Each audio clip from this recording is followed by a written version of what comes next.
Uje kandi nkwifurije ikaze we mukunzi wacu ubasha kugenda udukurikira uri mu bice bigiye bitandukanye, reka nkwifurize kugenda ugira ishya n'ihirwe mu mirimo yose ubashije kugenda werekezaho umuhate.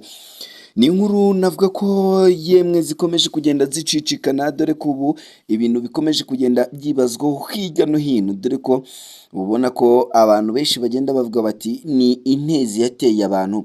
Ni umusore rero w'imyaka 18 wafashwe nyuma yo kugenda afata umwana ku ngufu w'imyaka 3. Nyaboneka ngira ngo ni inkuru abantu benshi bari kugenda bagarukaho hirya no hino, ngira ngo nyaboneka ubane natwe tugende tugaruka kuri iyi nkuru cyane. Ni umusore wo mu karere ka Rubavu wafashwe agerageza gutoroka nyuma yo gusambanya umwana w'imyaka 3 y'amavuko. Umusore w'imyaka 18 wo mu karere ka Rubavu yafunzwe akekwaho gusambanya umwana w'imyaka 3 nyuma agashaka gutoroka ubwo yamenyaga ko amakuru ko ari gushakishwa n'inzego z'ubuyobozi. Ngira ngo nyaboneka murumva ko ni inkuru ibabaje cyane, nyaboneka ko ni umuntu w'imyaka 18 w'umusore atekereza gufata umwana w'imyaka 3 ku ngufu. Ibi byabereye mu murenge wa Mudende, akagari ka Micinyiro, aho mu mudugudu wa Tetero mu gitondo cyo kuri uyu wa mbere itariki ya 23 Kamena umwaka w'ibihumbi 2025. Umunyamabanga nshingwabikorwa w'umurenge wa Mudende Murindangabo Eric yahamirije ikinyamakuru Igihe aya makuru, avuga ko umwana yahise ajyanwa ku bitaro bya Gisenyi kugira ngo akurikiranwe n'abaganga nk'uko bikomeza kugenda bitangazwa. Uyu yagize ati umwana w'imyaka 3 yari mu rugo wenyine, ni uko uyu musore wari wacunze ko iwabo badahari arahagera aramusambanya. Ababyeyi be baje basanga umwana yangiritse arimo kurira, bamubajije ababwira ko ari uwo musore wabikoze, nuko gukurikirana basanga ari kugerageza gutoroka afatirwa mu murenge wa Busasamana, kuko nawe yari yamenye amakuru y'uko arimo gushakishwa. Gitifu Murindangabo yasabye abaturage kwirinda ibyaha kuko ababifitiwemo bose babiryozwa n'amategeko y'u Rwanda. Yanaboneyeho gusaba ababyeyi kujyana abana mu marerero no mu ngo mbonezamikurire kuko ariho bavoma ubumenyi kandi baba barindiwe n'umutekano cyane. Umwana yahise ajyanwa mu bitaro bya Gisenyi kugira ngo yitabweho n'abaganga. Uyu musore kuri ubu afungiye kuri sitasiyo ya polisi ya Mudende.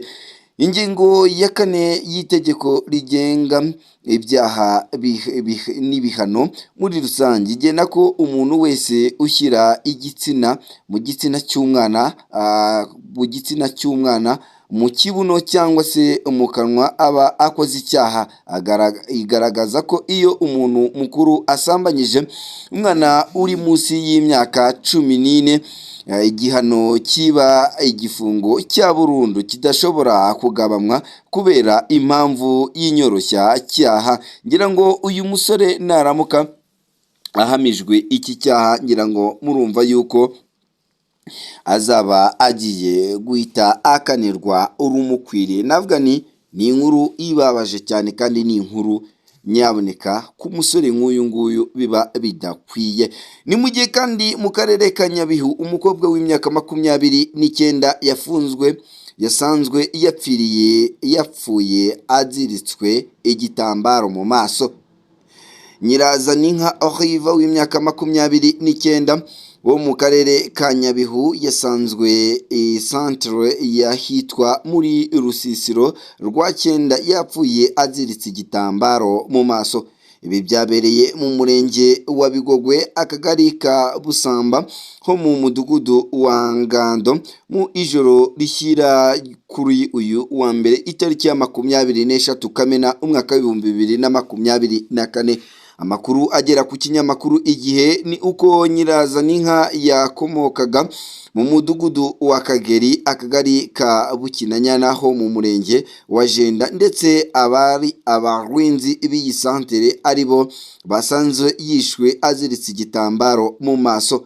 Nyirazaninka yageze muri iyi santere mu mpera za 2024 aje gucuruza akabari ariko akodesha n'izindi nzu yo guturamo. Umunyamabanga nshingwabikorwa w'umurenge wa Bigogwe Sengimana Jean Claude yahamirije Igihe aya makuru ati umurambo wabonewe mu masaha y'ijoro, duhita duhamagara inzego zishinzwe umutekano, hari abafashwe bari gukorwaho iperereza. Gitifu Sengimana yasabye abaturage kwirindira umutekano, buri wese akaba ijisho ry'umuturanyi we. Yemeje ko kandi abafashwe barimo gukurikiranwa n'urwego rwa RIB yo ku rwego rw'akarere, ari nayo yabataye muri yombi. Umurambo wa nyakwigendera wahise ujyanwa mu kigo nderabuzima cya Bigogwe mbere y'uko ushyingurwa. Ngira ngo ni ubugizi bwa nabi bukomeje kugenda bufata indi ntera, cyane cyane muri iyi ntara y'uburengerazuba. Navuga ko bikomeza kugenda biba bibi cyane ahangaha muri ibi bice byose by'ahangaha mu gihugu cy'u Rwanda. Abantu benshi bagenda bibaza ku cyaba cyarabaye muri ubu ngubu. Ni mu gihe mu yandi makuru kandi RwandAir yasubitse ingendo zerekezaga mu gihugu cya Qatar. Sosiyete nyarwanda ikora ubwikorezi bwo mu kirere RwandAir yatangaje ko yasubitse ingendo ziva n'izijya i Doha muri Qatar zari ziteganyijwe ku itariki ya 23 na 24 Kamena, bitewe n'uko icyo gihugu cyafunze ikirere cyacyo. Mu itangazo rya RwandAir ryashyize hanze kuri uyu wa 23 Kamena mwaka 2025 yatangaje ko yanahagaritse by'agateganyo ingendo ziva n'izijya i Dubai bitewe n'uko ibintu bikomeje kumera nabi n'umutekano w'abakiriya n'abakozi bacu. Yakomeje igira iti tuzatanga andi makuru niharamuka habaye impinduka, kuko ibintu byifashe. Abagenzi bagizweho ingaruka bashobora guhinduza amatike yabo bagafata indi tariki.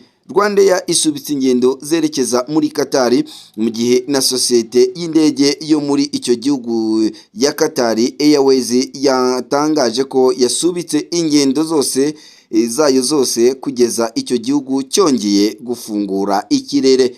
Ibi bibaye nyuma y'uko ku mugoroba wo kuri uyu wa mbere Iran yatangaje ko yagabye ibitero bya misile ku birindiro by'ingabo za Amerika zirwanira mu kirere bya Area Area muri Qatar. Ibi bikaba bikomeza kugenda bifata indi ntera rero hagati y'igihugu cya Israel ndetse n'igihugu cya Iran, dore ko ubu ngubu byamaze kugenda bifata indi ntera, kubera yuko ubu hano mu gihugu cya Israel bakomeza kugenda bagaba ibitero bikomeye cyane ku gihugu cya Iran nayo ariko ikomeza kugenda yihorera.